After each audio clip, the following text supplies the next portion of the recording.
Howdy, howdy do, Who fans, and welcome to the Big Blue Box podcast. My name's Gary. My name's Adam. And welcome to episode 280. 280! One day, I shall come back. Yes, I shall come back. Until then, there must be no regrets, no tears, no anxieties. Just go forward in all your beliefs and prove to me that I am not mistaken in mine. Our lives are different to anybody else's. That's the exciting thing. Nobody in the universe can do what we're doing. I've reversed the polarity of the neutron flow, so the TARDIS should be free of the force field now. You may be a doctor, but I'm the doctor. The definite article, you might say. The trouble with time travel is, one never seems to find the time. Change, my dear, and it seems not a moment too soon. Unlimited rice pudding, etc., etc. I am the Doctor! For now, for this moment, I am the Doctor again. The ground beneath our feet is spinning at 1,000 miles an hour, and the entire planet is hurtling around the sun at 67,000 miles an hour, and I can feel it. We're falling through space, you and me. People assume that time is a strict progression of cause to effect, but actually, from a non-linear, non-subjective viewpoint, it's more like a big ball of wibbly-wobbly, timey-wimey stuff. I could be a curator. I'd be great at curating. I'd be the great curator. I could retire and do that. I'm the Doctor. I've lived for over 2,000 years, and not all of them were good. I've made many mistakes, and it's about time that I did something about that. Bit of adrenaline, dash of outrage, and a hint of panic knitted my brain back together. I know exactly who I am.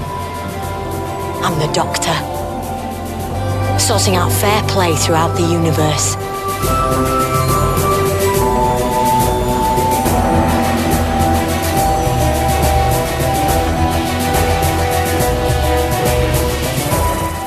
Howdy, howdy do, hey, hey, hey, Who fans, welcome back to the Big Blue Box podcast. Hope you're keeping well, keeping safe. Hope you've had a cracking week and that you've all managed to do something Doctor Who related.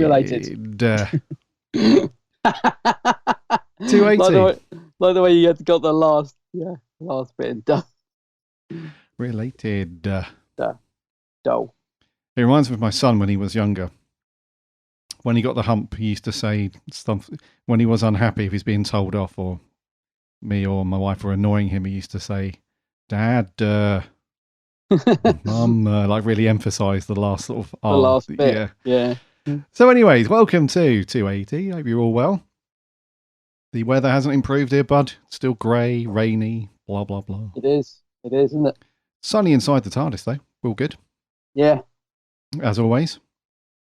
Yeah. Right, coming up in today's show, we have a little bit of news, a little bit of merch. One each, which is good. Not a tumbleweed week, which is good. And then we're on to our review. We're back on the Sarah Jane Adventures. Oh, yes. The Nightmare Man.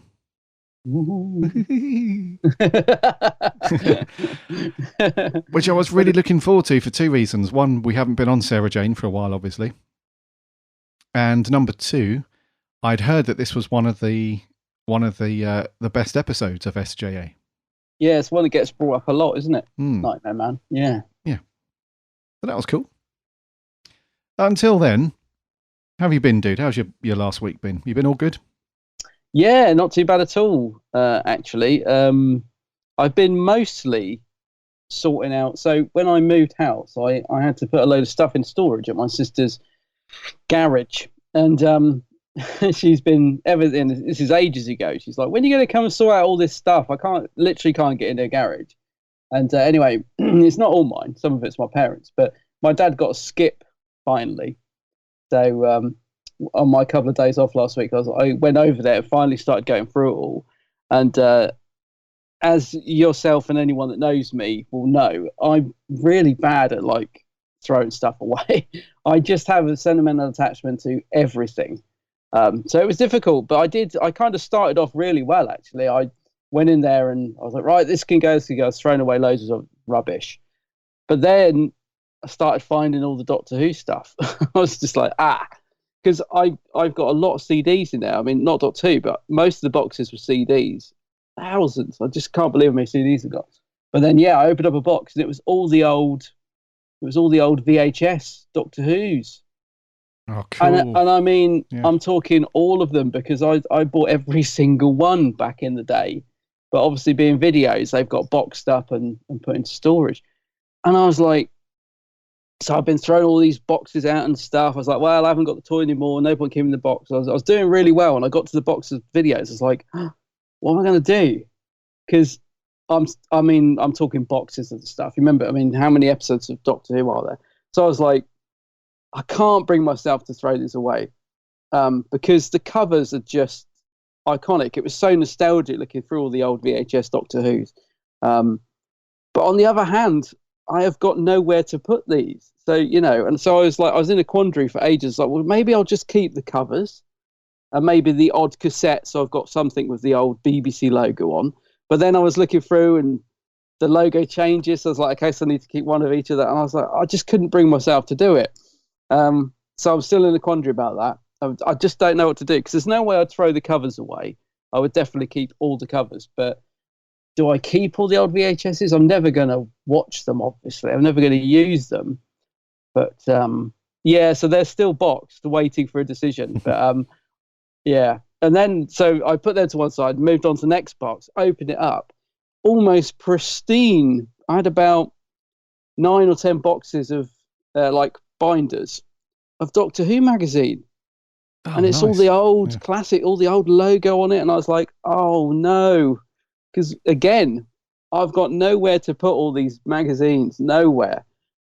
But they're all in really good condition. Oh, mate. And they're quite nostalgic as well. They're all the old issues. There's the one where Tennant was announced, and there's sort of all the classic Doctors. There was going right back to when like McCoy was on the cover. So I'm assuming it's from that era. There was one of like the Doctor and Ace as spitting image puppets, and I remember loving that issue when that came through because it was so different. So again, I kind of slyly pushed that box to the side. I was like, I'll deal with that later. Next box, annuals. It's like, oh no, annuals now. There weren't Doctor. I think no, there was no Doctor Who. There was 2 Blake 7 annuals. All my Doctor Who annuals I've got at home. So yeah, it was just it was difficult. I sort of suddenly hit a brick wall of like, I cannot get rid of this stuff, but I've actually got nowhere to put it. And obviously, I'm trying to clear out so my sister can get back in her garage. But it's hard, isn't it? It's hard to decide what to do with this stuff. I found some. I sent you a picture, didn't I? I found some cracking Star Wars figures, which I completely forgotten I'd had. They're not even like the small ones. They're about, I don't know how tall. They're big. They're big. Yeah, They're big figures. Yeah. So that was a nice treat.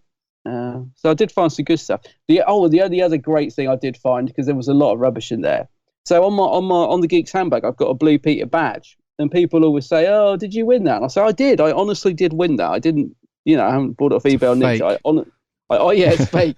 I have found, and this so nearly got thrown away. I've got my partner to thank for this. So there was a box of old receipts and lists, because I love making lists, and I think when I was at work, back in the day, I used to write loads of lists of things I wanted to buy and stuff. There's this box of that, and I sort of took a quick rummage through and said, "Oh, these receipts can be, just burn all this because, I don't need this stuff." And thankfully, he checked through and went, "Oh, there's a letter here with BBC on it." I was like, "What?" And it was the original letter from the Blue Peter saying, "Thank you for entering your picture." It was a picture of Mark Curry knocking the Lego Man's head off. I sent in. So and it's got the BBC lettering at the top and everything, and the Blue Peter thing. And I was like, wow, that's probably the best thing I found in there. So I brought that home. So I can now officially prove that Blue Peter badge is mine.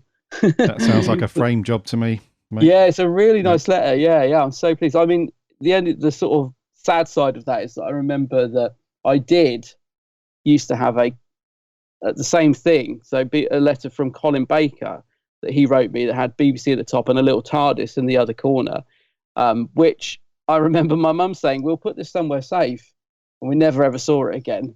So it's really weird because this lettering just looks exactly the same, but instead of the TARDIS, it's got like the Blue Peter ship. But yes, that was a good find. So I've been mostly just sorting through that and just trying not to get rid of anything important, but also get rid of stuff. But you can imagine the sort of things I was finding in there. But yeah, apart from that, I haven't really done much Doctor Who related. I listened to a bit of the David Tennant podcast that we were talking about the other week. So I had to listen to the Jim Parsons one. Mm-hmm. I was hoping he'd dish a bit of dirt on the Big Bang. I was like, come on, Jim. let's but he didn't really, did he? He gets very emotional about his dog at one point, which passed away. But yeah, he sort of said they all got on pretty much and stuff. But then I listened to the George Takei, how'd you say his name? The Star Trek. George Sulu. Yeah. I listened to his one afterwards, and he does dish the dirt. he almost couldn't wait to dish the dirt on William Shatner. So that was quite a fun listen. Those two have never got on, have they? Not really. They've No, had yeah. I saw that Shatner immediately tweeted a tweet back saying, George needs to, adjust his memory or something. He needs to, telling all these lies, and so they've started that feud up again. But yeah, that's a great podcast. Tennant is he's a natural, isn't he? He's so relaxed now as well. Like the first couple, he sounded quite nervous. He's so, you can almost just see him kicking back, and it's just like a conversation, isn't it? More than an interview. He just chats away. So I enjoyed listening to those, but he's getting around, isn't he? Tennant. A little bit. I mean, he's got the podcast. There's a new ITV drama he's in. Is it this week or next week, where he's playing a murderer? I think it's based on a real life thing, isn't it? He looks really creepy in that as well. I don't know. So, and obviously the Time Lord Victoria stuff is everywhere. Is that launched? Was that yesterday or the day before that launched? First. Day before yesterday. Yeah. Yeah. So that's all kicked off, and I assumed that after they launched it, there'd be a bit more clarification of like the order we need to listen to or read it or experience it. But I think people are even more confused, aren't they? Yeah. I don't think it clears anything. Well, so is it the comic that's come out? What's actually been released? I think it's the comic. It's the issue first 1. issue 1 of the comic, I think. Yeah. Yeah. So you haven't had a chance to read it yet? No, I haven't. No. It's a bit. I just wondered, because I know you're a digital person. I thought you might have downloaded the digital, because I'm obviously waiting for the physical thing to get dispatched from FP. So I probably won't get to read that for about a month, knowing how slow they could be at dispatching. But yeah. Yeah. I'm not sure when I'll be able to pick that. I mean, I think. Oh, are you going to get the physical? I assumed you get the download. Well, I think we spoke about this very briefly last week, or the week before, that for issue 1, I'd probably pick up a couple of the alternate covers and stuff. Yes, that's right. So yeah, I'm going to order those. I think FP have still got them up for sale, which is good. They do, yeah. But in terms of the other issues moving forward, I probably won't get them digitally. I'll probably get them as a collected trade paperback. Oh, I know, yeah. Yeah. So I'll probably do that. Talking of FP, they've got an exclusive cover for this, like a white cover with a Dalek print on it. I thought, oh, that looks really nice. I'll get that, until I saw the price. And it's like $12. No, it's $12.99. Oh, okay. For a single issue. I was thinking, is that like, is it a special, bigger issue or something? But no, it's just a standard issue with a different cover. I'm not paying that. Are you taking a mick, mate? Wow, come on. Comic. Yeah, no, that'll be in the sale soon. I'll wait for that. I'm not too bothered about it. I mean, it's a nice cover book. I'm not $12.99 bothered. So yeah, I've just gone with I've ordered a couple of variants, of course.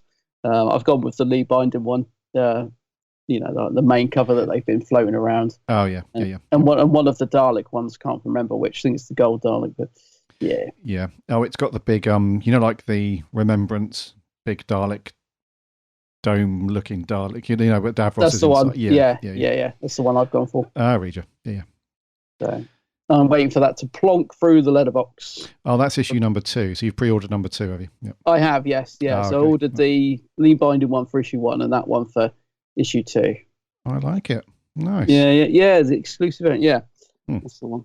Nice. Now, I'm quite looking forward to reading it just to see what it's all about. But yeah. I was just looking at some of the Twitter comments yesterday. Yeah. Yeah. So it's a weird one the whole time, Lord Victorious, isn't it? Because when it was all first announced, I think we were kind of hoping for like the whole Chris Eccleston stuff to be more involved. Remember, we were going through the motions like, okay, we've had the books announced and nothing there. It looks like they might just reserve Eccleston for just a bit of comic material, but yeah, I'm not sure on that because it seems to be very David Tennant focused. Very. With a little bit of McGann thrown in. Yeah, so I'd almost forgotten he was in it, actually. Yeah. Yeah, right. exactly. Yeah. So, yeah, well, it'd be interesting to see how this story runs through with the other Doctors because, yeah, I know Rose is going to make an appearance in the comics. Yeah. So we'll see how that pans out. But I'm looking forward to meeting Brian the Ood because they've made a bit of a thing about him, haven't they, Brian the Ood? So I'm don't know where he comes into it, but love an Ood. Yeah, I do love an Ood. Bloody love a Ood. So that's been me. But what have you been up to? You're obviously not reading Time Victorious, but what have you been up to? Watching any classics lately? No, mate. No, I've had a really quiet week this week. I've had the opportunity to watch some Who, but I just haven't. Oh, okay. Normally I'll pick something off the shelf or have a look through BritBox, but I don't know. This week I just haven't really gravitated towards any Who this week, other than Sarah Jane, of course. Obviously. Yeah, so a quiet one for me, dude. You know what we need? Go on. We need the next box set announced. That's what we need, so we can have an excuse to watch. Well, not that we need an excuse, but yeah, we need to know. I mean, come on. Exactly. It's nearly, dare I say, the C word. It's nearly Christmas. Where's the next set? I mean, don't get me wrong. I do like having money. I mean, that's cool. Yeah. Everything, but it would be nice to have the next set announced. It must be very difficult for those guys who are doing the restorations and all that stuff to do it through the whole COVID thing. Yeah, it must be difficult to get all that work done, I suppose. Yeah, I've seen a few little teasers out there. I think so. Chris Chapman, who does a lot of documentary work, I think he's tweeted a few things saying the cogs have started turning again in terms of documentaries. And who was the other person I saw tweet? Was it Marquez or somebody else who's involved in the restoration anyway said, "Oh, we've just done something exciting for an upcoming set." And so the cogs are turning again. Oh, they are, which is great to hear. But obviously, with all COVID, it's all knocked everything for six. But yeah, it'd be very exciting when we do get an announcement. So just hope it isn't too far off.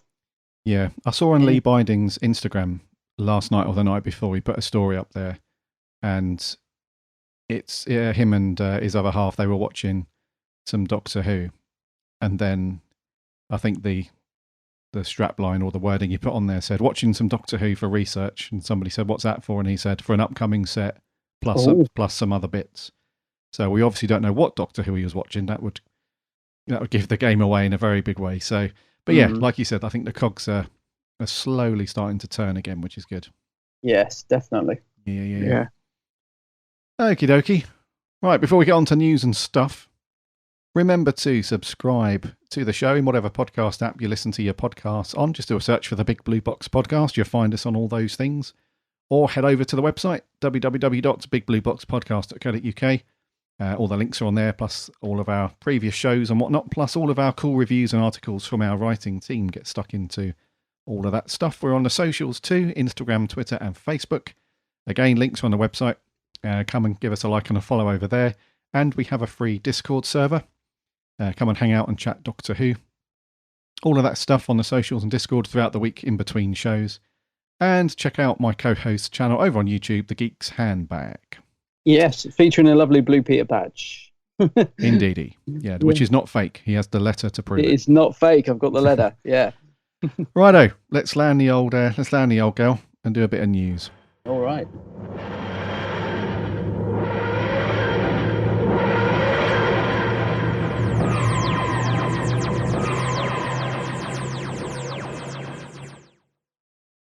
Doctor Who has been added to the BBC's online multiplayer game Nightfall, which looks pretty good. So there's an online multiplayer space which has been up and running for a little while now, which I hadn't heard of before, which actually looks very cool, called Nightfall, which is run by the BBC. And essentially what it is, it's a free-to-play online game, and it gives players... essentially the gist of the game is players, they create a character that exists in their dreams, and they get to create and play as that character, and your character is called a Nightfaller within the game. Nightfall, obviously. And the the objective of the game when you're playing is to team up with other Nightfallers and defend the realm of the dreams from other nightmares, made up of worries from the waking world. So it's a bit of like an educational kind of thing going on with it. But they've added a BBC. They've added a Doctor Who section to the game. So within the game, it's a big old sort of online multiplayer world. There's something called REM zones, which I assume is linked to REM sleep. So in REM Zone 2, this has now been transformed into the world of Doctor Who, where you have to defend it from the Daleks and some other naughty characters from Doctor Who. So you have to keep those at bay, and you'll be able to take on the character. You'll be able to pick out outfits and style your Nightfaller as Jodie Whittaker's Doctor, and face off against the Cybermen and the Daleks. Blah blah blah blah. Once you've unlocked these outfits, you'll be able to keep them in the game forever, because the Doctor Who REM 2 zone stuff is going to end at the end of the month. So on the 29th of September, they'll stop the Doctor Who thing. But if you've unlocked those outfits, you get to keep them to play in the game afterwards. So you can grab the game on mobile stuff. You can get it on iOS, Android, and Amazon devices, or you can play online through the website, which is pretty cool. And the executive editor for BBC Children says, Nightfall puts collaboration before competition, and this new Doctor Who zone is an exciting addition, transporting children inside the world of Doctor Who to unite and take on the Daleks together. It's especially important now for kids to connect when they're apart from friends and classmates, and Nightfall is bringing them together in an online dream world to help defeat nightmares. Sounds pretty good, bud. I checked out the website this morning. It does look like the actual Nightfall game website. It looks pretty cool. I love the art style. It's got a very, very cool design to it. So, yeah, if online multiplayer stuff is your thing, then give it a go. It's completely free. There's no microtransactions, no loot boxes, no ads, nothing like that. It's completely free from the Beeb. So, sounds pretty good. It does. I agree with you about the art style. I really like that as well. It's don't really know how to describe it, but yeah, it's simplistic, but I really do like that style. I mean, I'm not a gamer, as anyone who listens to the show knows, so I'm not really aware of Nightfall or whatever it is. But yeah, it does look really good. So I'm quite intrigued by it. Yeah. Yes, indeedy. Yeah, so that's Nightfall. It's the online, so online co-op, defeat nightmares, combine forces, light up the darkness, and work as a team to protect the dream from the nightmares, and become a legend, increase your strength and upgrade and customize your Nightfaller, which is where the Doctor Who outfits come in and all that stuff. So we'll stick a link to this in the show notes. Go and check it out if you want to. And yeah, go and check it out. So that's all we've got for news. I guess we should get old Grumpy and see what he's got. Yeah, go on, wheel him in. Oh, I don't want to make him even worse. Oh, here we go. Oh no. Merch corner. Merch corner. Merch corner. It's a bit rubbish, but it's pretty. It's very pretty. Well, there you are, young man. What do you think of that now, eh? A Viking helmet. I know, it's on the telly. It's everywhere. I don't know whether to be impressed or disgusted. If I work in a shop now, it'd help. He's lost a ball. Well, he's getting on a bit. There's a gap where one of those balls should be. Maybe we should get him a new dome, like that big Time Lord Victorious Dalek. Get him one of those big bulbous headpieces. Yeah. Although, would he struggle to carry the merch tray if we got in that? Possibly. Yeah. See what he says. Oh, he's gone. He hasn't even said a word to that. I think he's on the hunt. I think one of his balls has fallen out when he's been doing, I don't know. Happens to the best of us. It does, mate. Yeah, go on. Go and find it. There you go. Right, the only thing he's dropped for us today are a couple of T-shirts from Forbidden Planet. Well, I do love a T-shirt. Of course. Yeah. The overpriced. Doctor Who official T-shirts from Forbidden Planet. There's two more. So Forbidden Planet launched a couple of Time Lord Victorious ones a little while ago, which are going to land on the 16th of September. And they feature the Lee Binding official artwork. But they've just announced two new ones. which I think are Lee binding as well. They're just a slightly different Looks like image. it, yeah. It's so the first one, like I said, was the whole Time Lord Victorious picture, which had Tennant, McGann, and Eccleston in that whole blue, red, and pinky thing with all the Daleks and stuff. This one has just got Tennant on the front, and it's got the Time Lord Victorious logo, etc., etc. It's $15.99 as the other ones, and you can pre-order, and these drop on the 9th of October. It's Forbidden Planet, so you'll probably get it on the 9th of November. So we'll stick a link to the show notes for that stuff. But any of these tempting you, mate? Your wallet? Yeah. Actually, I did. So I was putting together an FP order the other day. I was pre-ordering some of the Eagle Moss stuff, and because they charge for postage every time you order, I always try and do like a bulk order. So I ordered what I wanted, and then thought, right, what else have they got that I might want to add to this order while I'm at it? Because that is one thing I do like about FP is if you want to cancel anything at any point, you can. So quite often I'll pre-order stuff or put it in the wish list, and then if I need to, I can just cancel it easy enough, which is good.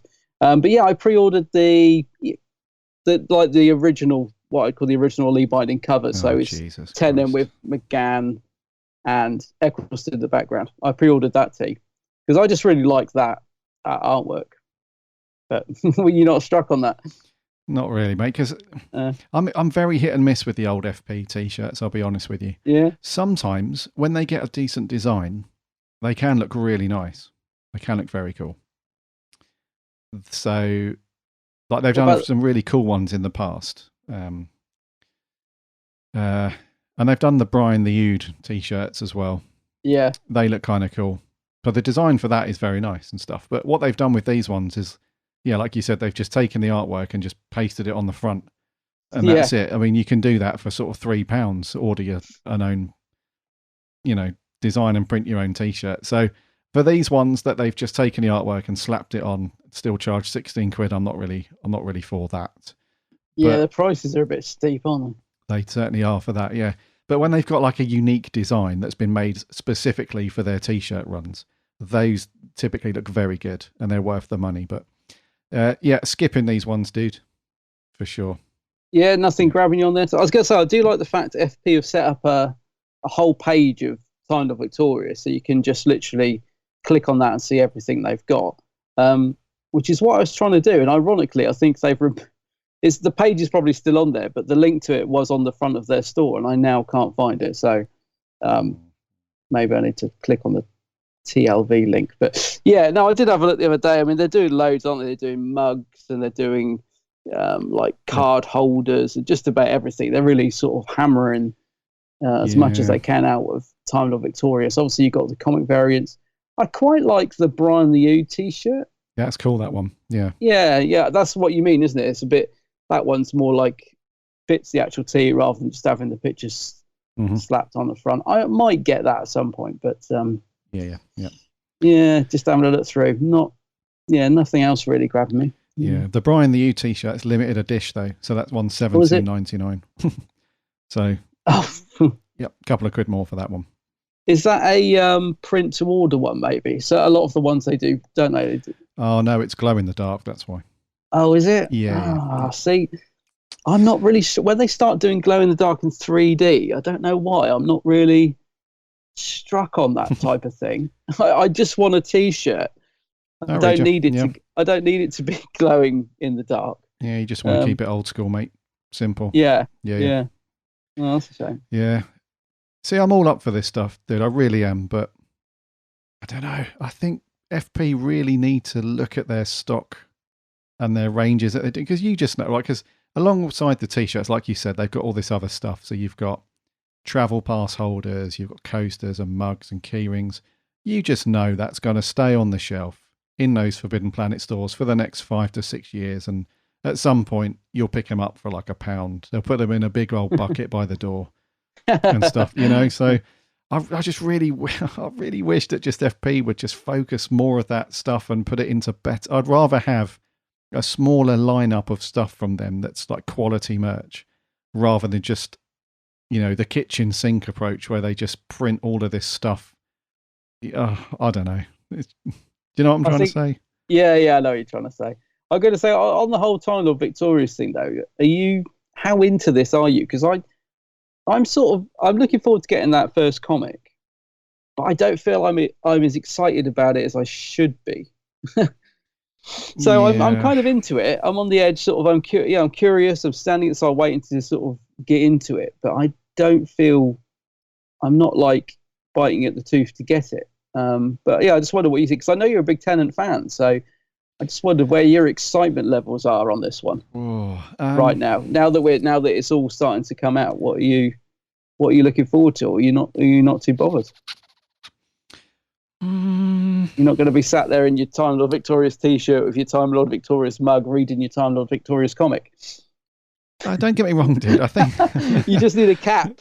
Just need a Time cap, Lord Victorious cap to finish it. Yeah. Don't get me wrong. I think the whole concept is great. I love this kind of multimedia overlapping, stuff. Yeah. It's very cool.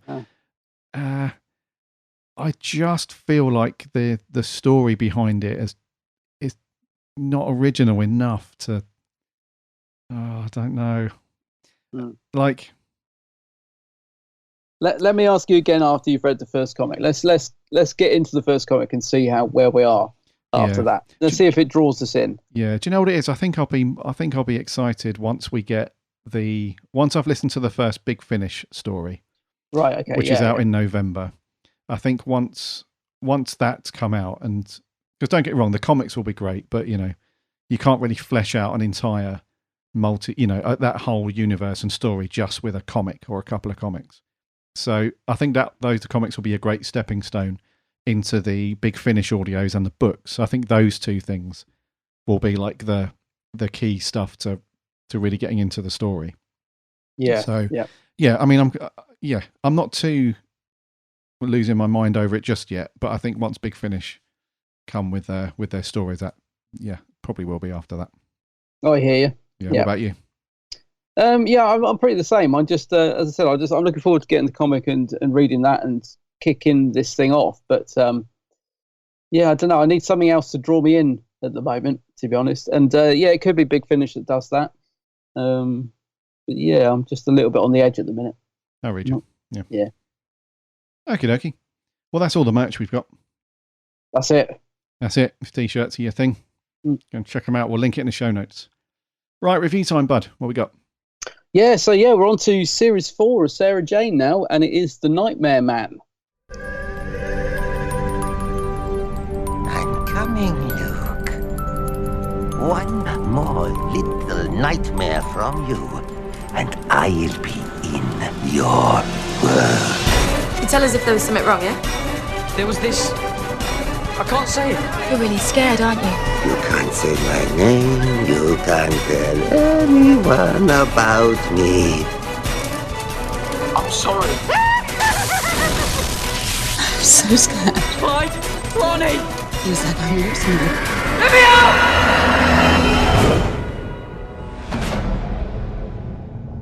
Very creepy. That laugh sounded like Salacious Crumb.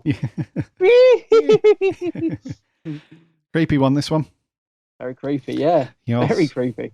So, as usual, a two-parter story for all the Sarah Jane adventures. The first one went out on the 11th of October 2010, and the second one went out a couple of days later on the 12th of October 2010. Wow. 2010? 10 years old, this. Crikey Moses, yeah. Indeedy. And it was written by Joseph Lidster, directed by Joss Agnew, overseen by Gary Russell, and stars the usual Attic crew and a couple of recognisable supporting cast members. And for some reason I thought this was season. Crikey! I thought this was series 3 still. Last week when we were talking about what's coming up, I was like, "Is this still series 3?" And you were like, "I don't know. I think so. Might be. I'm not sure." But how are we on series 4 already? It's funny you say that, because I did the exact same thing. I actually, to the extent that I come upstairs to get the DVD, got back downstairs to the player, went to put the disc in, and was like looking for Nightmare Man on the back. I was like, "Where is it then?" And I was like, "Oh, hang on, we must have moved on to series 4." So yeah, I went back upstairs to grab series 4. I too thought this was series 3, and I think it's because I remember saying that the final of series 3 was good, but didn't feel like a finale. I can't That's remember right. what the story was. The So Gift. yeah, but I did exactly the same thing. I thought we were still on 3. So yeah, a little bit of me. I felt a little twinge of a little bit of cosmic angst of, oh no, we're getting near the end already. I'm like, because I just don't want the Sarah Jane Adventures to end. I'm just loving it. So yes, we have moved into series 4. Yeah, indeedy. So we've got, after this one, we've only got 8 stories left of No, all of Sarah Jane. it can't be true. But the only good thing about that is that I will quite happily go back and watch these all again from the start, because Yeah, same. this has been a great journey. Yeah, it's really been, especially as neither of us have seen hardly any of it before. Yeah, I'd gladly go back and watch some of these. Indeed. Yeah. Well, all of these. Yeah. Right, the synopsis just for this story is Luke faces life-changing events and Bannerman Road will never be the same again. So when Sarah's son has his first nightmare, he's haunted by a dark figure from his dreams, the Nightmare Man. A strange entity is reaching out to our world through Luke, with terrible consequences for the whole human race. With Luke, Clyde and Rani trapped in a bizarre dreamscape, Sarah must fight alone. As the Nightmare Man grows stronger, only K9 might hold the key. But can Luke K9? summon the courage to face his adult life before the whole world is trapped in an endless nightmare? So what do you reckon, dude? So before you crack on, like we said earlier, this is often touted as like one of the best Sarah Jane stories. Whenever you're talking about Sarah Jane and stuff like that, you know, inevitably people say, "Oh, have you seen The Nightmare Man?" That's one of the best ones. So does this live up to the expectations that you had or didn't have going into it? Yeah, I mean, that's the danger with that, isn't it? That everyone raves about the story, so it's hard not to go into it with high expectations. But I did try not to. I just thought, well, you know, let's see what the fuss is about. It is good. I thought it was a cracking start to series 4. As usual, it delivers a very emotional punch at the end with Luke leaving. I was like, oh, why am I always in bits at the end of Sarah Jane? And the thing was, because we've had a break from watching Sarah Jane, because we've been doing Key to Time and stuff, we said last week it would be great to catch up with these guys, because we've grown so fond of them as characters. You know, and it is like reunited, seeing old friends after such a long time. So it was like, yeah, you know, here they are. Here's the gang and stuff. And then obviously we get Luke leaving at the end, which I had no idea that was happening. Although I felt it almost straight away from the story, but I didn't know he left at this point. And that coupled with the fact that we haven't seen him for so long and everything, I was just like, oh no, this is tearing me to bits now. This is sad. The kids are growing up fast in front of our very eyes, and it might sound crazy, but it does feel like we know them, doesn't it? It's like, I love checking in with the Sarah Jane gang and seeing what they're up to and what adventure they're on this time. And it was so good to get back into this series. But I thought it was good. It is dark and creepy. It's definitely one of the more adult ones that we've watched from Sarah Jane. But I thoroughly enjoyed it. I thought it was a very good start to series 4. I mean, it does get hyped up. I don't know. It's not. There's nothing outstandingly amazing about it, but it is just a very good watch. A well-written story, a good concept. It's just a great watch. So I can see why people like it so much. Indeedy. Yeah. So yeah, I enjoyed it. Yeah. Yeah. No, I'm pretty much the same with that, mate. It's I did have a little bit of forcing myself to drop previous thoughts around it, because I hadn't seen it before. After I watched it last night, before I watched it, I hadn't seen. I obviously heard of it, like I said, and spoken to people about it, and after people saying it was so good. I think when we very first started doing the Sarah Jane Adventures, a few of our reviewers had said, "Oh, you're in for such a treat." Later on, you got things like the episode where the Doctor turns up, and then the Nightmare Man. You got all those really amazing stories to look forward to. So I tried to force that out of my head when I started watching it. I was like, right, I don't want to be going in with huge expectations about this being an amazing story, and I feel like I didn't really need to be honest with you, because it is exactly that. It's a very, very good, creepy, emotional story, which is what Sarah Jane does so well. Those the writing and the characters just lend themselves so well to this kind of, I don't know, this kind of, not really a formula, but this kind of thing where they're up against it. Like a lot of stories, you feel like they really are up against it. And it's their, it differs a little bit from the Doctor. When we're watching Doctor Who and the Doctor's up against it, very, well, it's normally a case of the Doctor has a plan or something in his pocket, trick up his sleeve. Whereas in this one, it's not always down to Sarah Jane to save the day. It's more like they have to work together. And this is very much what they try to get across in this story, I feel. It's very much, there isn't one hero like the Doctor is in Doctor Who. Although he obviously has help from his companions in that show. This one is very much a regular thing about they have to stick together. It's their friendship and their bond that kind of, that helps them defeat all these nasty nasties. So from a story perspective, it's great. And in terms of kicking off series 4, they've done this before, haven't they, in Sarah Jane, where at the start of series 2, what's her face was in it just for that one first story. Was it Maria? Oh, Maria, yeah. Yeah, so she was in it for that first, I think it's series 2. And then they bugger off to America. That's right. And now we have the same thing with Luke, where he's in it for this first story. And I believe, I'm not sure, but when I was researching this last night, I came across this, little facts, thing on the wiki where it said the second time that one of the main cast members have left after a series opener, and but he does make some cameos. I felt like we hadn't seen the last of him. I thought, that can't be the last we see of Luke.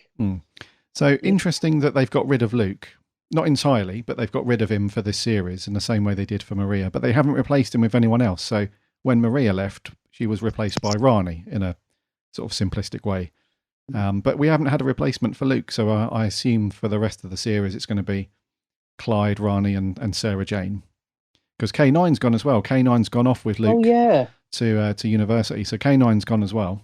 So it's just going to be it's like a bit of a stripped down. It's a bit like Sarah Jane's, Liz Sladen's like, I can't be doing all this. Russell, we're going to have to get rid of a couple. I feel like Davis in here. So they're off. So they've trimmed down the crew a little bit. So that was an interesting thing, wasn't it, mate? It felt like it was just Sarah Jane, the good old days. Series 4's rocking and rolling. But at the end of it, like you said, a bit of an emotional punch. Yeah. And those guys are off. Yeah, I must admit, I wasn't. I was quite surprised when K9 left. I wasn't expecting that because I thought, you could see sort of that Luke was obviously leaving pretty early on in the story. But yeah, when she said to K9, "I'm not talking about him. I'm talking about you. I'm going to miss you," and I'm like, "What? No, not K9," because he's only just come back into it. Isn't he? He's been stuck in that cupboard for most of series 1 and 2 or whatever, and then he's suddenly come back. And he gets quite a good part in this, doesn't he? He gets quite a few bits to do, K9. So yeah, I was sad to see K9 go as well. But you're right. It's a story about friendship, this really, isn't it? So you take away the sort of Nightmare Man part of the story, and it's all really about what great friends Luke and Clyde and Rani have become, and the fact that friendship eventually overpowers evil and all that sort of thing.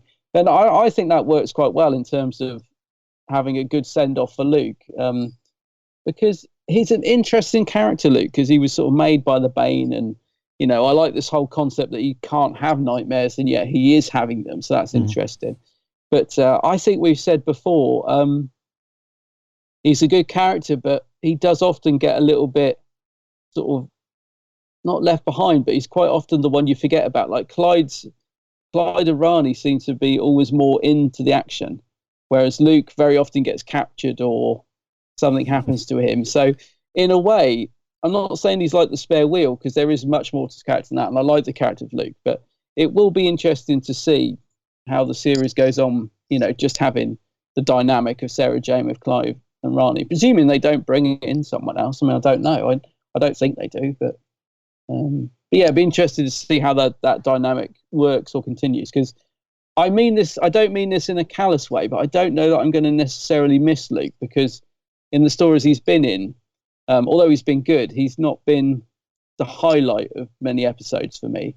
and nothing down to his performance. It's just the way the stories have been, if you know what I mean. Yes. He's a good character, but I think whenever we've sort of, if anyone was to shine in a particular episode, apart from Sarah Jane, for me, it's quite often Clyde. He's the sort of one that stands out, I think, out of the three.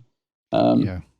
So I will miss him. Don't get me wrong, I do like Luke, but I don't know. I think it's a bit like Adric. He's moved on. Am I going to miss him? Oh, yeah, a little bit, but I think it'll be fine without him. If that makes sense. We'll see. Yeah, I read you. And I think that's I don't think a lot of people may assume that they wrote Luke's character out for various reasons and whatever, but it just came down to Tommy Knight. He was just really busy with his with like college and uni stuff.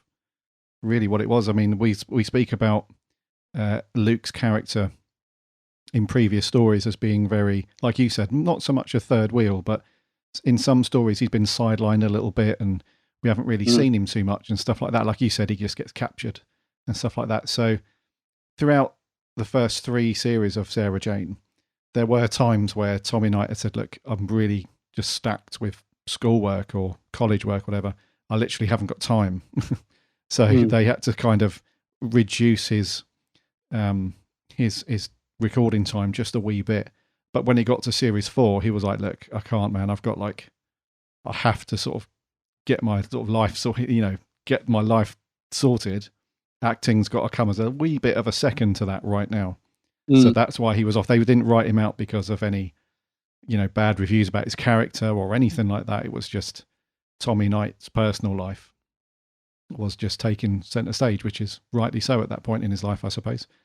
But it is an interesting thing to have to deal with in series 4 because, like you said, up to this point, he's always been a mainstay. However we've viewed his character in previous stories, like, yeah, he's a bit of a wet lettuce at times, and he's not quite as he's not quite as strong on screen in terms of his presence as somebody like like Daniel Anthony, those kind of that Clyde big personality sort of thing. He's not really been as big as that. So will we miss him going forward in series 4? I'm not sure. I'd like to think so because he has been a good character thus far. Yeah, I was going to say, I perhaps didn't put my point across quite right. Yeah, we will definitely miss him. But I suppose a better way for me to put it is that I think it's a good time for him to move on in terms of, I think they've done some interesting things with his character, but this, because of the sort of relationship with Clyde and Rani and the friendship they built, this had a really good emotional punch at the end of this episode when he did leave. So we will miss him in that sense. It's the original team or whatever. Well, no, Rani's not original, but those guys, Clyde in particular, they built this friendship up over the 3 series. So it does have a real emotional punch, him leaving now, if you see what I mean. So we will definitely miss him, but I think the show will be just as good without him. I think these guys, especially if it had been Clyde leaving, I think there would have been a bigger hole left because he does have the bigger personality. He does sort of bring a bit more to the stories, I think, in terms of the character, really. Nothing to do with Tommy Knight or the way he plays it. He's great, but yeah. I think there's a hole there, but it's I think it was the right time. I think it's a good thing. It definitely it just brings home how close those guys have come, really, as friends. The friendship. Yes, yeah, and there were plans for Luke's character to come back in series 5 and series 6. Right. There were plans for him. So the one that came to light, which I've not watched it myself, but there's on one of the audio commentaries on the DVD for Death of the Doctor, Russell T. Davis does go on to say that they were sadly taken off air, but if they had have come back and had have continued with it, then Luke would have come back, and one of his main sort of character changes or updates, I suppose, would have been the fact that he was gay. Yeah, that's right. Yeah, I remember reading that. Yeah, yeah. So that would have been a thing, if you like. That would have been an element to his character and stuff, because we got to see that he did reveal that and allude to it very slightly. Remember the the webcasting that they were doing for Yes. When the whole lockdown thing sort of kicked in, and they were doing these webisode things, and there was one called Farewell Sarah Jane. Do you remember? Yeah. Which has really got nice. everybody bloody crying their eyes out. Pieces, yeah. Yeah. So yeah, Tommy Knight did. So his friend Sanjay, he alludes to that in that webcast that, you know, they're a couple and so on. But yeah, it's interesting really, because Russell says that he hadn't revealed to any of the writers that this was the case, but apparently the BBC went to him directly and said, we want to have a gay character in children's BBC. Oh, right, okay. And do you think this is something you could do in the Sarah Jane Adventures? And he obviously had that conversation and said, yeah, we could probably do something with that. And so yeah, he didn't tell any of the writers because of Liz Sladen's passing, sadly, and the show just got taken off and stuff like that. But yeah, apparently Luke was going to come back after his university travels and all that stuff, and he just would have come back as another regular main cast member, just with this different outlook, different sort of part of him, I suppose, with this sort of homosexual element to his character and stuff. But it would have been cool to see that, though. It would have been great to have seen, you know, a gay character within, you know, a more sort of younger audience focused show, because it definitely it would have provided that immediate sort of interest to his character outside of just being this kind of alien that's been created in a lab, you know, because that's his thing, isn't it? As the character, he's not just a normal teenager. He's and I know this story in particular does focus on his kind of journey into early adulthood, I suppose. But in terms of just being a teenager, that stuff's kind of reserved in a way for Clyde and Rani and Maria. They're kind of like your typical, you know, teenagers, I suppose. Messy rooms, untidy school uniforms, you know, boyfriends and girlfriends, you know, all that kind of thing. So it would have been great to have that element to his character, you know, being gay and stuff. So it's a shame, really. Yeah. Yeah, it would have been. I think that's the thing. When I say the other two have been stronger, I think a lot of the time maybe the writers are not too sure what to do with Luke, because he is supposed to be sort of not have much emotion, and he's that sort of alien type, you know, he's a bit more alien than the other two, isn't he? In terms of his personality, he's still learning things. Like series 1, I think they played up to it because he was getting to know what humans do and stuff, like, oh, that's a joke and all that. Remember all that stuff early on? But at this point, he's sort of he acts much more sort of human.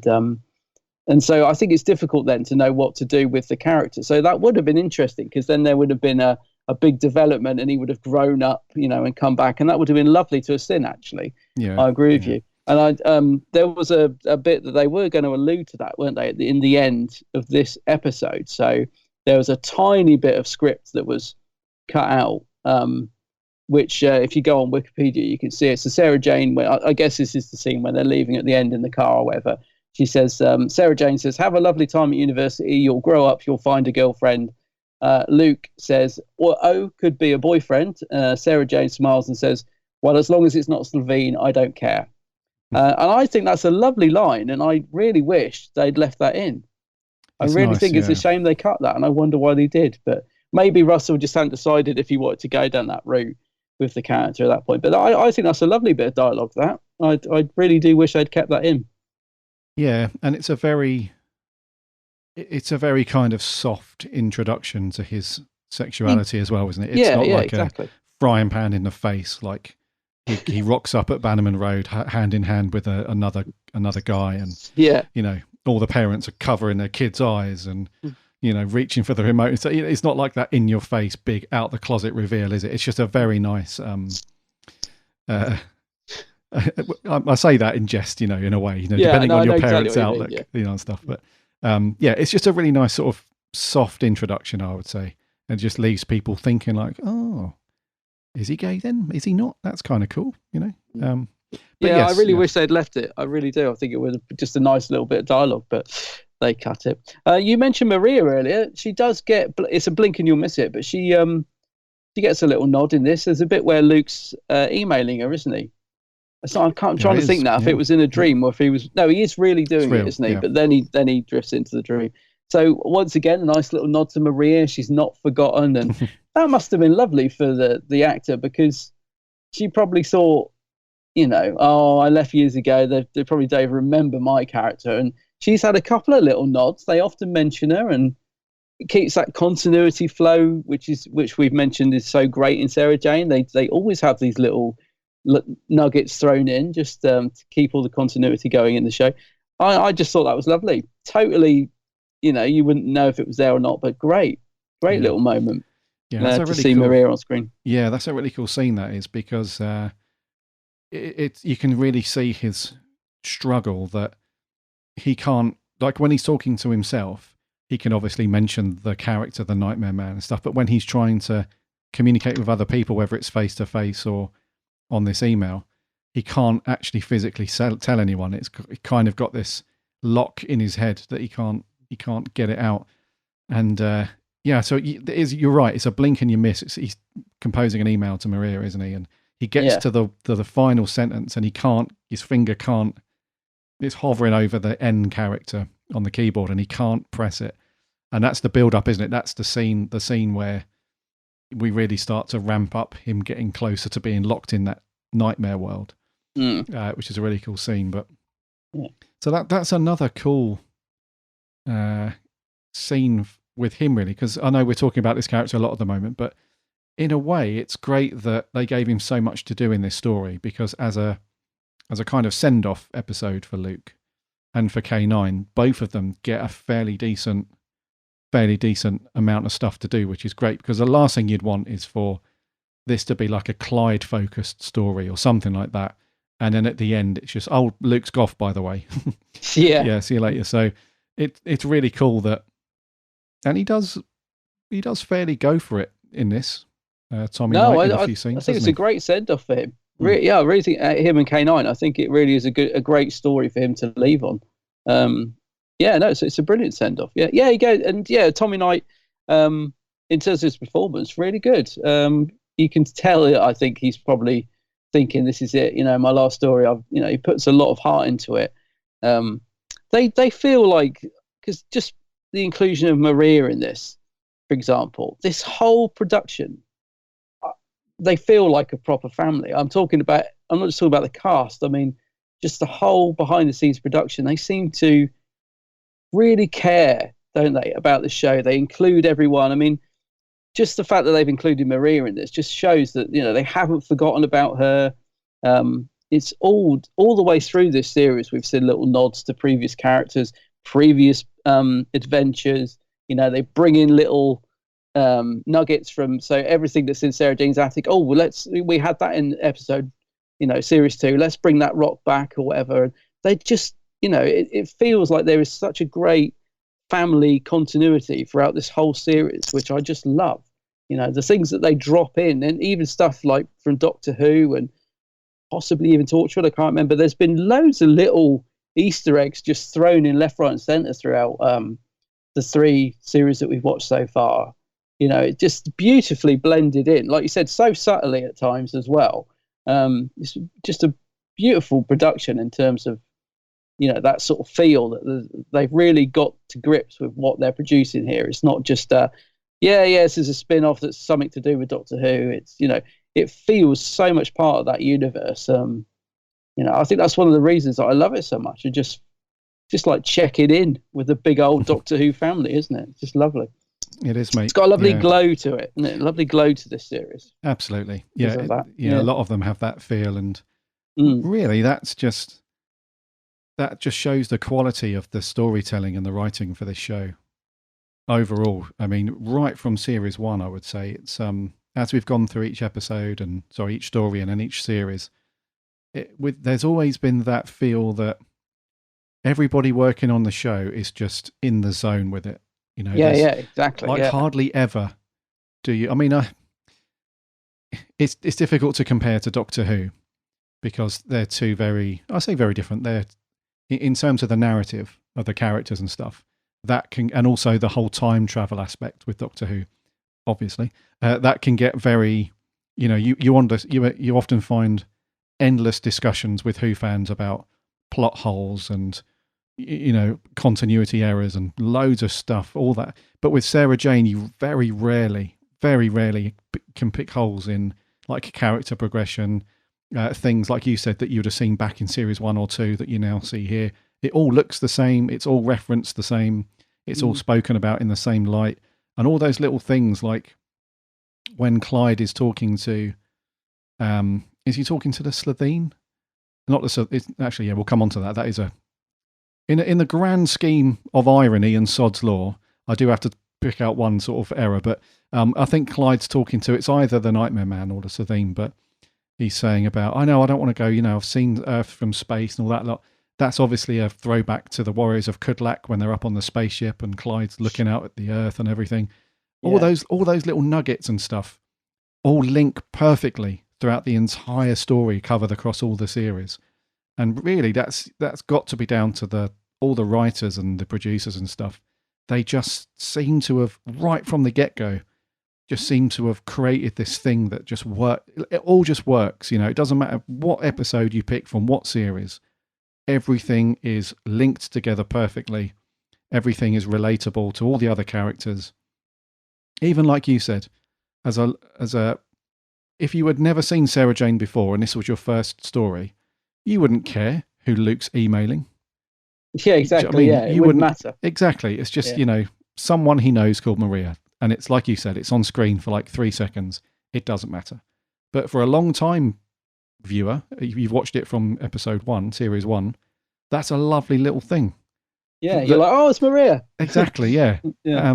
But you can imagine if they did something like that on Doctor Who, you'd then have like 3 years worth of discussion. Like, well, the Doctor couldn't have emailed that person on that date because when he went through the vortex and the time streams at this time, and due to this happening in the Time War and this Doctor, and now this timeless child stuff, it all doesn't, it just descends into bloody madness. Whereas on the Sarah Jane adventures, it's all just perfect. I think that's why it's so good. The quality across everything is just awesome. Yeah, and I was saying earlier about how I'll quite happily go back and watch this right from the beginning again and absolutely love it, because the progression, it's so subtle, but the way, if you think how well it's done so far in this 3 series, the progression in the characters and the story and the fact that they're so naive to space travel, and then gradually they get to experience all this stuff, and at this point they're quite confident and they know how to defeat aliens and stuff, but it's done so, the progression is so subtle and well done that it just flows brilliant. It's almost like seamless, it just works so well, which is why I'm really looking forward to watching these when we do finally get to the end of series 5. And I think that's going to be, I'm almost dreading getting to series 5 because we know it was incomplete, and I don't quite know what we're in for when we get to series 5. But I think it's going to be emotional. I don't know how they wrap it up at all, but yeah, once we do finish series 5, I am really looking forward to going back and you again. I think you'll notice it'll be very rewarding, because I think you'll notice things rewatching it again. You'll say, "Oh, hang on a minute, yeah, I'm spotted that Luke did that. And, oh, I know that coming up he's going to do this." And it feels almost like, I think that's why it feels like a family, because it almost feels real in the sense that you start off with these characters and you just see them grow throughout the whole series. So you do actually feel like these people, I think. Yeah, so when I said it was like checking in with an old family earlier on, that's kind of what I mean. We've just grown to know them and love them throughout this series because of that progression, I think. You mentioned the Slitheen earlier. Was there something, because that threw me, because everyone raves about this story. The first sort of thing we see, well, in the first 5 minutes, is a Slitheen, and I thought, no, I don't want to see them again. We've seen enough of them. So I was a little bit thrown by that. It's just a tiny little cameo, though, thankfully. For pretty much is just there for a comic introduction to the story. But what was you going to say about it? A little bit, yeah. So I think where the error lies is, I don't think it's a Slitheen. So Slitheen is the family name, isn't it? Yeah. From the family that are on Raxacora Fallopatorius. That's the family name. So I don't think this is a Slitheen. I think this is a Raxacora Fallopatorian.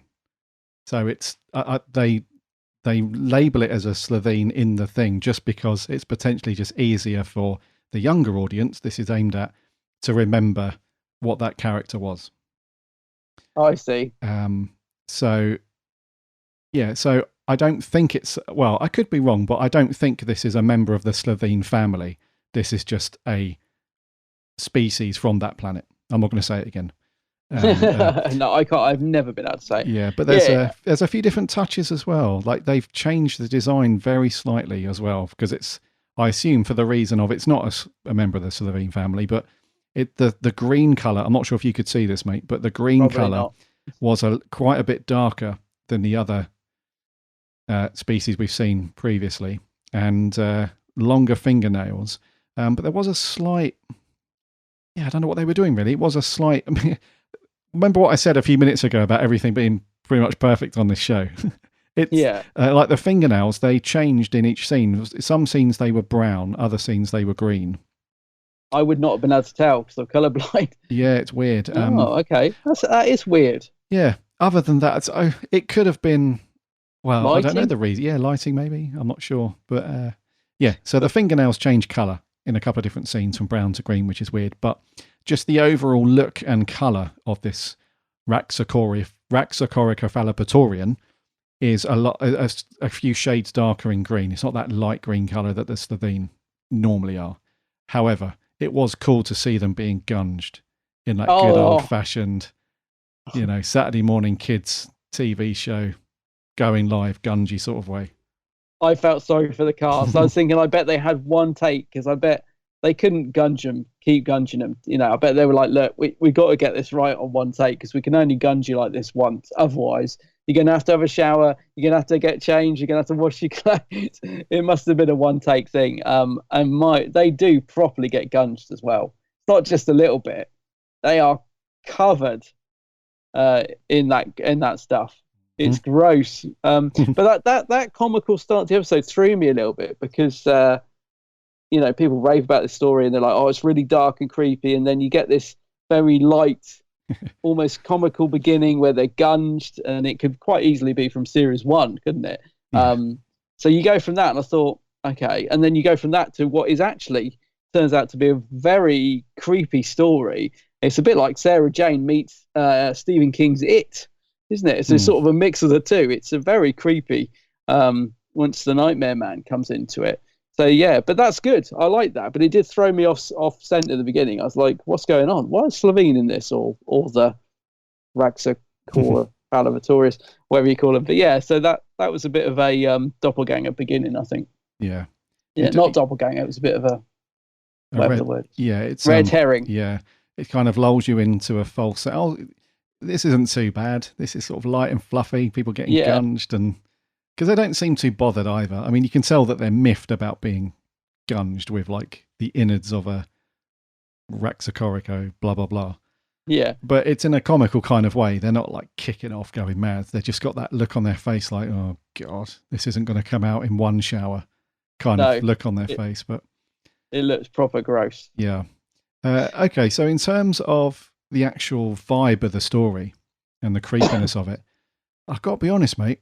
There are a couple of scenes that were pretty bloody scary. Yeah, they get the line. For me, they get the line just right for this type of family show. But it's very close to the edge at places. Yes, for in brackets children's program. Yeah, there was a couple of scenes before we even see the Nightmare Man properly. There was a few scenes in episode 1 where you don't see his body or anything. You just see this kind of white face very quickly. It's like almost, and I'll tell you why that's scary is because that was one of the things that it's been used as a couple of times in horror films, most notably in The Exorcist. There's a couple of scenes there where there's just a white demon face that appears very quickly. It's like one frame, but it's almost meant to act like a subliminal message. Like your brain records it, but you can't visually remember the exact details. You just remember seeing this sort of creepy looking face. And they do the same thing here, just not quite as scary. Obviously, I'm not saying this is as scary as The Exorcist. I'm just saying they employ the same kind of method where you see the Nightmare Man's face just very quickly in a couple of scenes, just his white face with this creepy look on his face. And dude, that was pretty scary, man, because I was like, oh God, if they're going down this road of these kind of tactics that get people scared, it's and then there was a couple of scenes where I think the way that Julian Bleach, the way he moves as well, not just the makeup they had on his face and stuff, but there's a scene where the hand, and also where Clyde and Rani are asleep on the sofas, and he's come into the real world at this point. Luke's gone into his kind of last nightmare that he said he would go into, and he's kind of creeping around. All you see is his leg and his foot come out first, and he's creeping around, and it's, for the most part, Julian Bleach plays it very well. He's got this very otherworldly movement about him. It's very creepy.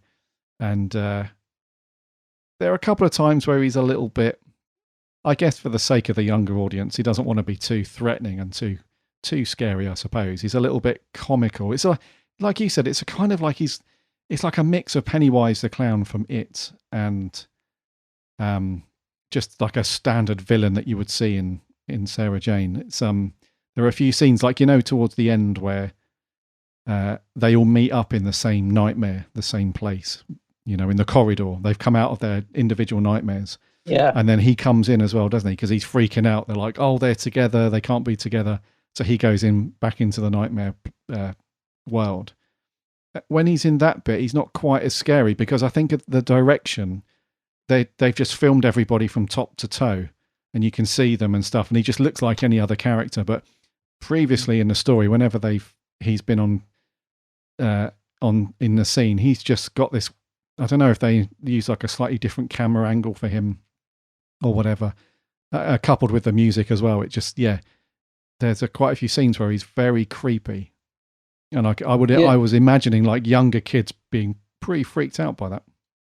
Yeah, I was going to say, I was, if I was looking at this through, younger eyes, I think I would be. I mean, I was quite creeped out by it.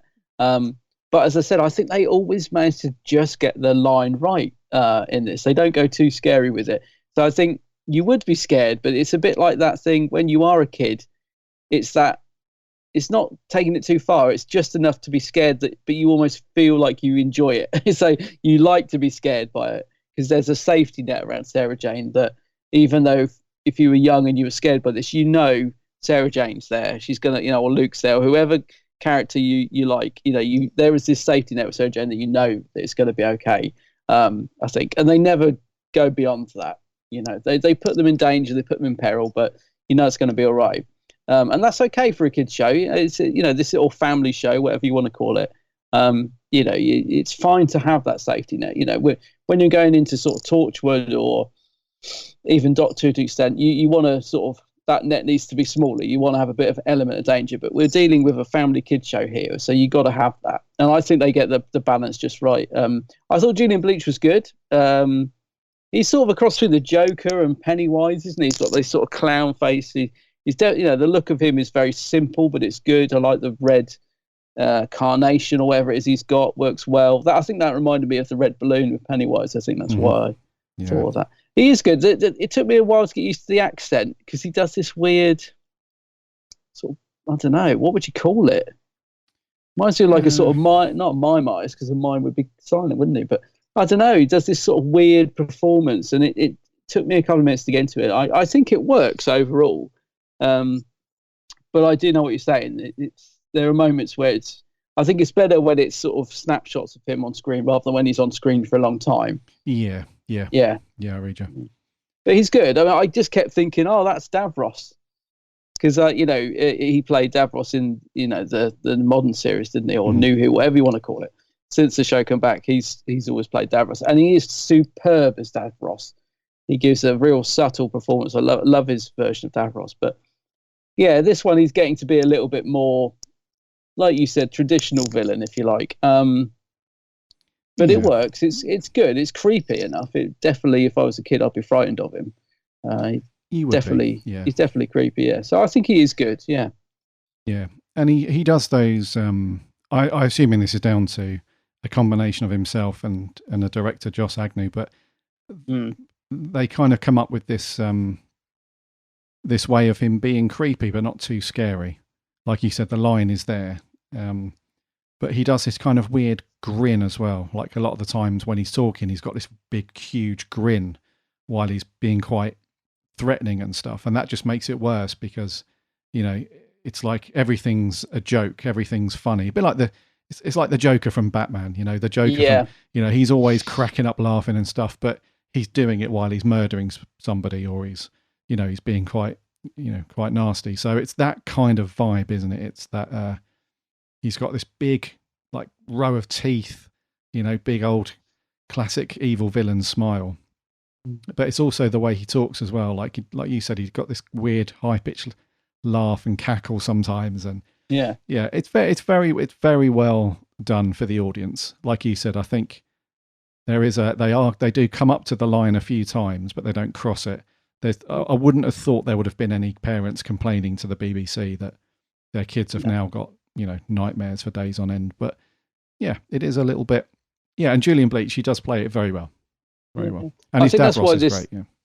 Oh, he's great, his Davros. I was going to say, I think that's why this appeals to kids and adults, isn't it? It's because they do find that fine line between appealing to. But it's just, I mean, if we're sort of finding it creepy as well as the kids, then they've got it just right, haven't they? Yeah. I was going to say, the dream sequences. I mean, they're kept very simple as well, aren't they? Because quite often, if you go into a nightmare dream in TV shows, they really sort of, maybe again, this comes back to them not wanting to make it too scary, but they, for Luke, it's just a blank room, and then he's in this sort of a darkened school corridor, and it's all very simple. And I think that works very well in this. I really liked it when he figured out he'd be able to break into the other dreams and bring them together. I thought that was a great idea because I didn't see that coming, and it seems quite obvious actually when he does it. You think, oh, of course, but that worked very well, I thought. And the newsreader lady was very good. I've recognised her as well. Well, have I seen her before? Oh, because she's really creepy. Yeah, Sarah Mackinnon. She's a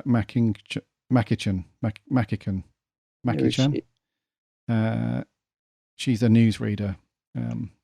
She was. I mean, she's not in it that much, but gives a great performance. She's very stern, and she does a lot of what I would call facial scaring rather than actually the delivery of dialogue. She's just got a very creepy look about her, and I thought she was great in the sequences with Rani.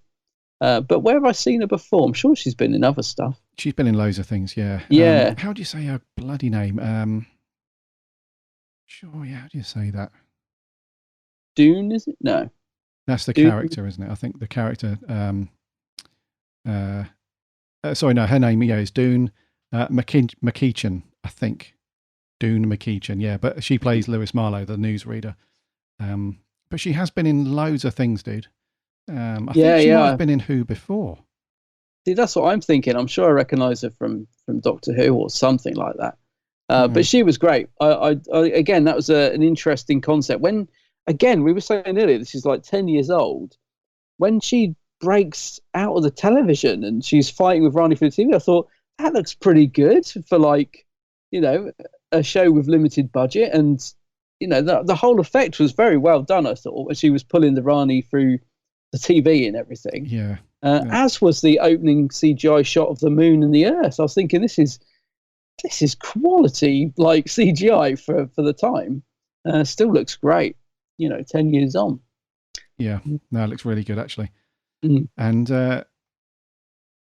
so those nightmare sequences, it was really creepy actually when you can tell that Rani was sleeping, but then when she tries to turn her off or turn her down, it's horrible when the character in the TV show starts to reference you directly. Oh, it's creepy, great idea. I'll tell you what I loved as well was when they finally defeat Nightmare Man and he's trapped in that room with the old lady Sarah Jane.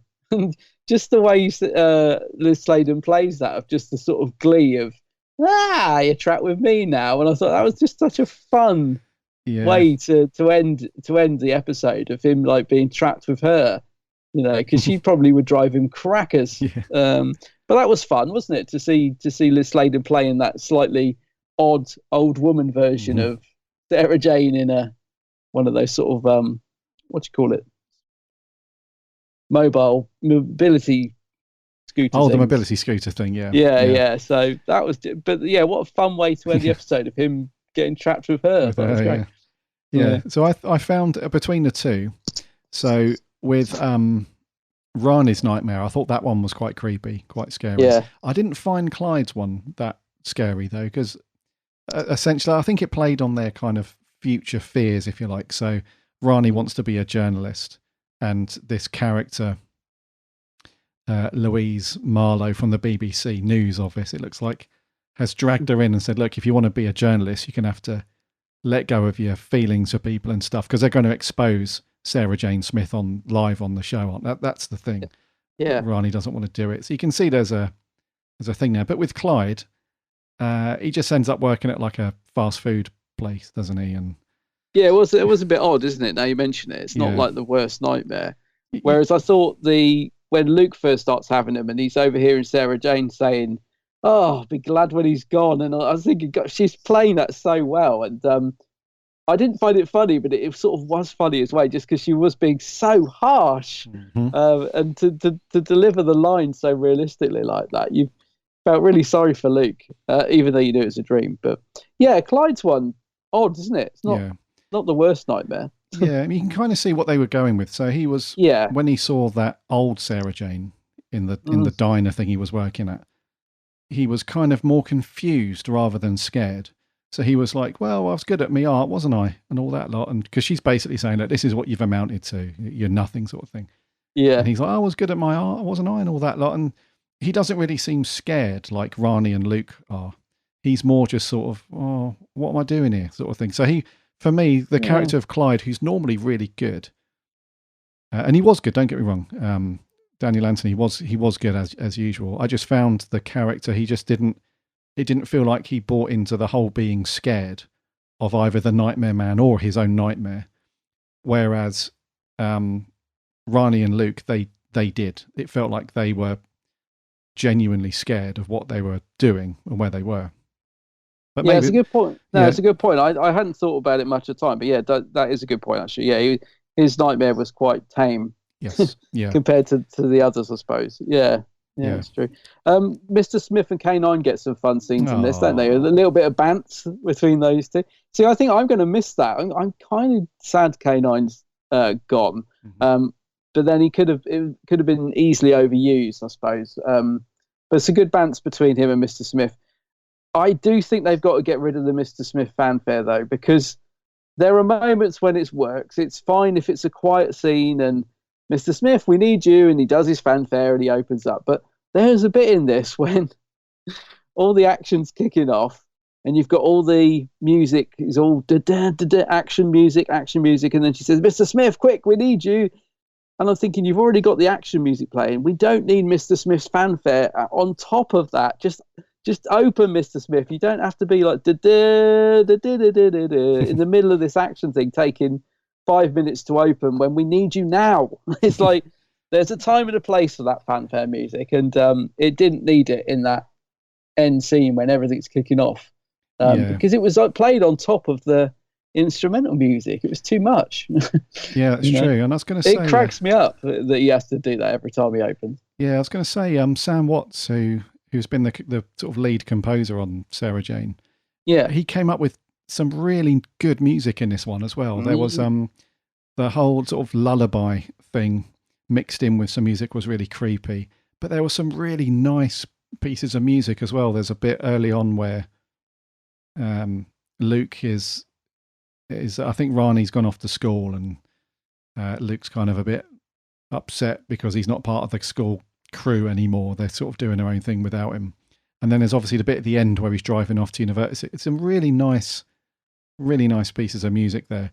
And that scene that you're talking about where Sarah Jane's just watched the home recording of Luke talking about the Nightmare Man, and she's like springs into action to try and save him. There's some really cool music that's building up in the background, and he gets interrupted by the fanfare from Mr. Smith. That's the bit I mean. Yeah, sort of they play it over the top, but not quite. It's like all sort of munged into one thing. So yeah, it does work as a bit of a comedic moment in those scenes where you want him to be that sort of, the big supercomputer that's buried in the wall. That's, it still has that good appeal. But when stuff's kicking off, it's like, yeah, just open the bloody thing. Yeah, it's like, we haven't got time for that, Mr. Smith. Just get out here. Yeah, exactly. It does make me laugh. Actually, just while I remember it, the end scene you just mentioned, when they're driving off in the car saying goodbye to Luke and everything. Is that the yellow Beetle that Mick is in Rose, or am I thinking of? I don't think so. I wanted to check the reg number. I was just wondering if any of our listeners know, because as soon as I saw that Beetle, and it is yellow, isn't it? Because obviously my colour blindness, it is the same colour as the one in Rose, is it? I think, it's yellow. Yeah, I think so. I just wondered if it was the same car.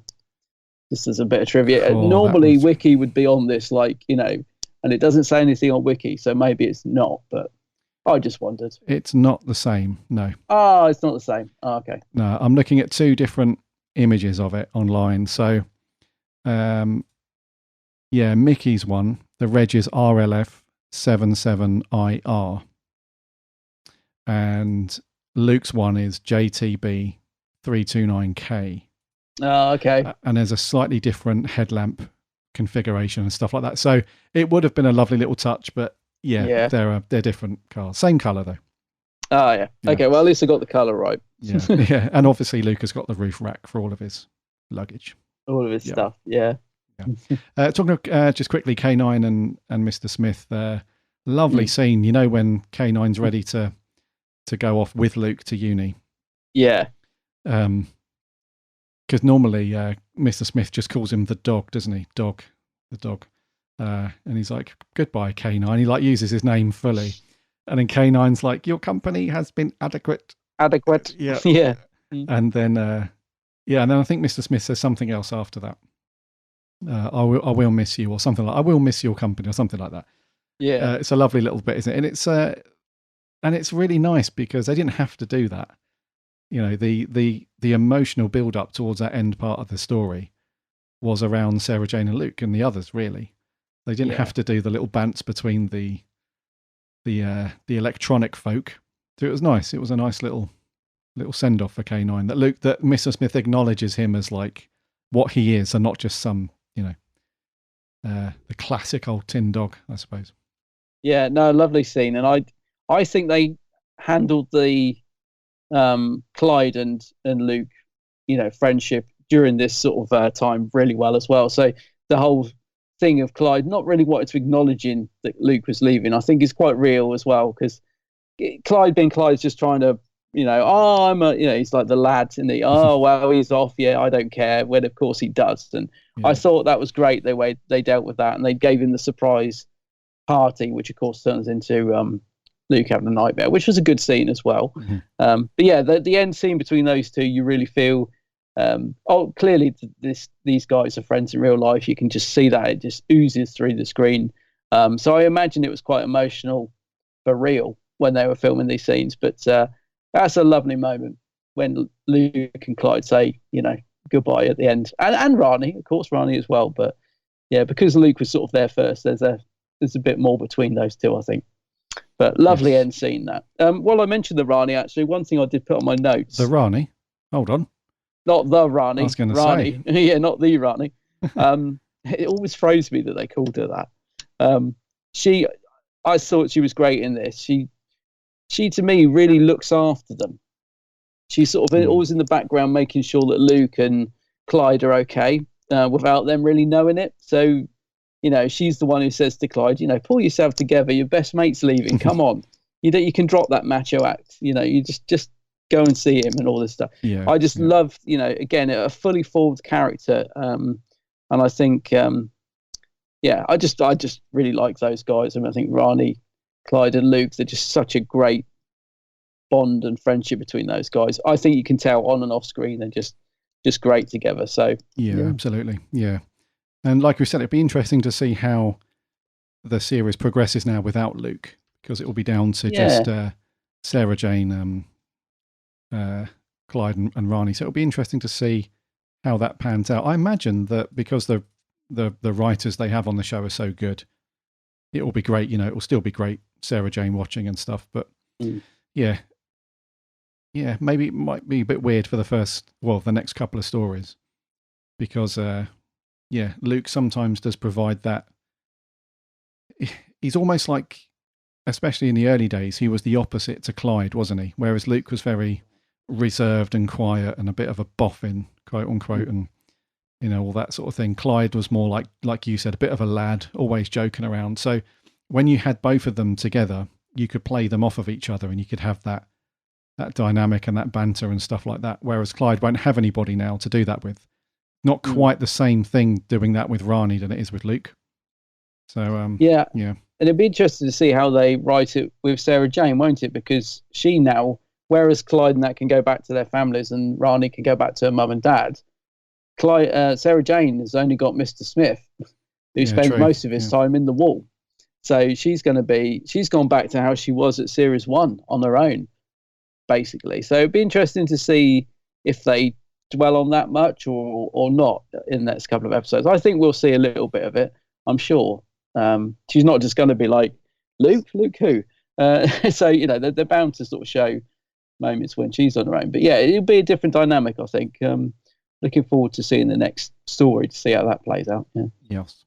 And talking to cast members, let's finish off then with Elizabeth Sladen then as Sarah Jane. So not quite a heavy role for this one that we've seen in previous stories. This was obviously more around Luke and the other two. But when we did see her, I mean, she was in it obviously a lot, but she wasn't like she wasn't driving the story from her character's perspective, and she wasn't the one that was saving the day. But she obviously was there quite a bit. She Liz Sladen still absolutely just owning the part as always, I felt. Absolutely. I don't think I doubt there'll ever come a day when we'll actually find anything bad to say about Liz Sladen. I just can't ever see that happening, but who knows? But yeah, she's wonderful in it. I did notice that she considering this is kicking off Series 4, it is a little bit light on Sarah Jane. I must admit, I did notice that she's not in it as much as I was expecting. But then again, because it's Luke's sort of send-off story, I think that's why it's this is a Luke-focused story. So she's obviously great when she is in it, but I did notice she's not in it as much as perhaps normal. Yeah, I did. Yeah, she's still great though. Still great. She's amazing. Yeah, I love her. Yes. Right. Okay. I don't have anything else on my notes, dude. Have you got anything else you want to bring up? No, I haven't. No, I've covered all my notes. Yeah. Right. Okay. Scores time. Who Scores goes on the first? doors. It's you. Me, is it? Yeah. I'm going to go with an 8 out of 10. I thought it was a really fun, creepy story with a good emotional punch, which is exactly what I expected to get for Sarah Jane. So I loved it, but it's an 8 out of 10. Okay. I'm going to go with an 8.5. Okay. For me. Yeah, I thought this was a really cool. I could see myself watching this one plenty more times. Yeah. Again, it's got one of those really cool. It's got that kind of world of Doctor Who meets Stephen King meets Stranger Things. It's got that kind of nice. Like in those type of stories, you generally have like a menacing threat, usually sort of supernatural, but then you have this kind of bond between the kids that kind of wins in the end because of their strength together. It's got that really nice kind of feeling to it, and really creepy. Many listeners will know I love like scary, creepy Doctor Who or Sarah Jane. So, and this one definitely is a bit creepy. So, yeah, I really enjoyed this one. 8.5 for me. So, what did our listeners think? We had a couple of audio clips in before we get to the socials. First up is Mr. Joe Turner. An episode in which centres around Luke a lot, Nightmare Man forces Tommy Knight to carry the story. Yes, at times you overplays the emotions slightly, but the majority of the time he's good, especially when him and Sarah Jane are in scenes by themselves. I love the fact that we get lots of references to the Doctor, and part 1 was great, as throughout we were leading up to the reveal of the Nightmare Man, wanted to know how Luke is responsible for the end of the world. The Nightmare Man was very scary in part 1, as we only got very short scenes with him, where he kept popping out of nowhere. But in part 2, I found his threat level to decrease slightly when we saw more of him because he was being more comedic than scary. Also, part 2 though had some really good moments, and I liked how it played on the fears of Clyde and Rani and Luke. Finally, K9 and Mr. Smith has some real funny dialogue, in particular when Mr. Smith offers to keep in touch with K9, which I find very, very sweet when he goes off with Luke to uni, And lastly, the musical score was just brilliant and so moving, and I think some of it was used in Farewell Sarah Jane from a few months ago, but it just provides you with so much warmth, and that melody is just beautiful. Anyway, all in all, I give this episode a 7 out of 10. Thanks guys, and have a great week. 7. Yeah, nice music. I agree. The music was lovely in this, yeah. Yeah, it was. Very, very cool. When it's not being overplayed or underplayed by the fanfare. By the fanfare, yeah, Mr. Smith's blimmin' fanfare. Indeedy, yeah. Thank you very much, Joe. Appreciate that. 7, was it a 7.5 from Joe? 7, I think. 7, okay. Thank you very much. Next up, this is Mr. Matt Steele. Hello, Gary and Adam. Matt Steele here again. Hope you guys are well, having a good week. So this week, The Nightmare Man. The opening scene sets the episode off with a really chilling note. When I saw the Slitheen at the start of the episode, I have to admit I was a little disappointed, as it seems to be their go-to villain. Luckily, that was the only bad point I have. The time-lapse effect works really well. I wonder if the Nightmare Man was the idea behind the two immortals doing exactly the same thing in Can You Hear Me from Series 12. The nightmares are intensely creepy. I can't believe this was shown on CBBC. Julian Bleach portrays the Nightmare Man with such a brilliantly creepy air. I never would have guessed that he was Davros as well. Everybody shines in this story, but especially Luke and K9. It's a real shame that this is their last proper story. The music in this story is fantastic, not overpowering, but it really helps to bring the creepy horror-esque vibes. This is a really, really good story and a great opener to our last full series of Sarah Jane. I'm going to give this one a 9 out of 10. Cheers, guys. Have a good week. Wowzers. Cheers, Matt. Yeah, he's got Can You Hear Me? Yeah, there was can see a bit of a similarity there, actually. Yeah. Now I think about it. Yeah, that's a good point, mate. Yeah, cheers, Whenever Matt sends in a review, I just have visions of him just surrounded by Lego bricks, just waiting to put them all together. Yeah, true, yeah. So a 9 from Matt. Thank you very much, dude. Mm-hmm. That was it for the audio reviews. Over on the socials, on Twitter, our writer Jordan Shortman says it's a good creepy episode, which finally gives Luke a time to shine. The Nightmare Man is suitably creepy, and I like that it doesn't do normal feats, but is about emotional fears of getting old and being alone. I remember Luke and K9 leaving being quite sad too. Yes, it is sad, Jordan. And lastly, Sarah Louise, the running Whovian, says, yet another fabulous story, very engaging. The Nightmare Man was incredibly creepy, and I thought Tommy Knight did a great job in playing a scared and lost Luke, particularly as the character doesn't usually display emotion. Also loving the digs and banter between K9 and Mr. Smith. Another 9 out of 10. 9, excellent. Indeedy. And over on Facebook, Dean Jones says, a cracking start to Series 4. The Nightmare Man is a great villain, genuinely creepy. The cast are brilliant as ever, and easily Luke's best story to date. A 9 out of 10. Oh, yeah. Harry Walker says, been several months since I've commented. Hope you guys are well. One of the best episodes this, genuinely very creepy and showcases everything about the show I love, although the Nightmare Man does remind me a little bit of Tigger. And then he says, screw it, 10 out of 10. A 10 out of 10. Nice one. Yeah. Nice one, Harry. And then lastly, Joseph Howarth says, this is possibly one of the best episodes for Season 4. It's one of the many reasons why this show is so good. It's dark, creepy. It's a brilliant way to wrap up Luke's character and has a fun villain in the form of the Nightmare Man. The Nightmare Man himself is basically what would happen if the Joker from Batman were to fuse with Freddy Krueger, and saying that aloud just makes the concept of Freddy Krueger even worse, because knowing Joker, he would probably make things even worse in the dream world. Very true. Yeah. Anyway, had a lot of fun with this episode, and I'll give it a 9 out of 10. Oh, brilliant. 9 out of 10, very much. Thank you very much, guys, over on Twitter and Facebook. So that's it for the listener reviews. Thank you so much, as always, for sending those in. Next week, what have we got, bud? Oh, yeah. So next week, we're going to have a bit of Third Doctor action, and we're going to be reviewing Terror of the Autons.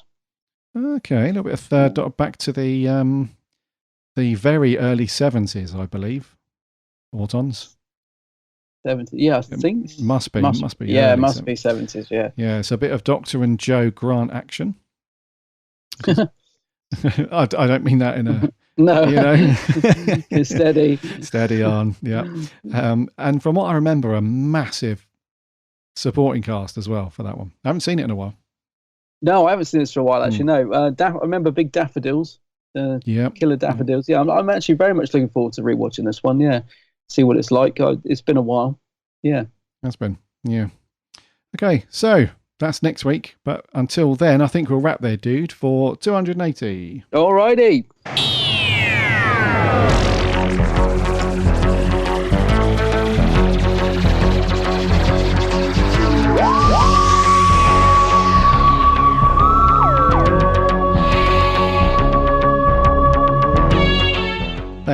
Thank you so much for sticking with us for another week and listening to the show. It's been great to have you all aboard for episode 280. Next week, as Adam said, we are venturing back to the Third Doctor's era for Terror of the Autons. This must be a Benton. Benton must be in this one, surely. Oh, I would think so. Yeah, it must be old John Levine. Yeah. The Levinatron must be in it. So get your DVDs out or your BritBox fired up. Get that watched because we'll be asking for your reviews as always. Until then, head over to the website bigblueboxpodcast.co.uk. You can listen to all of our previous shows on there. Plus, you can link off to the various podcast apps and networks if you want to subscribe on those. And if you do, that would be awesome. We'd love to have you as a subscriber on there. And if you listen to something like Apple Podcasts or whatever it is, that you can leave a review. If you've got a minute to do that, that'd be awesome because that helps us out loads and loads. So I appreciate those of you that have left reviews thus far. We're on the socials too, Instagram, Twitter and Facebook. Just do a search for us, or again, there's links on the website. Give us a like and a follow because we chat plenty of Doctor Who during the week, and we have a free Discord server too. Link is on the website for that. Come and hang out and chat Doctor Who throughout the week. Also check out all of the reviews and articles and stuff from our writing team. Again, just head over to the website. Some very, very cool stuff from our writers over there, Jordan, Mark and Maria. Go and check those out. And head over to YouTube for some fun geekery action from my co-host to go and check out his channel, The Geek's Handbag. That's it, yeah, can have a look. Lots of vids on there, and I'm on all the socials, of course. Chatting Who, yeah, love the socials. Facebook, Twitter, Insta. Yes, he's on there on the same name, The Geek's Handbag. But not TikTok. Not TikTok yet, just no, yet. I haven't got given into that. No. Not yet. No. Yeah, so go and check out Adam's stuff. Grab yourself a drink, get comfy. Loads of cool geekery videos over there. Right, until next week for 281. Take care of yourselves. And as always, my name's been Gary. My name's Adam. And remember, Allons-y!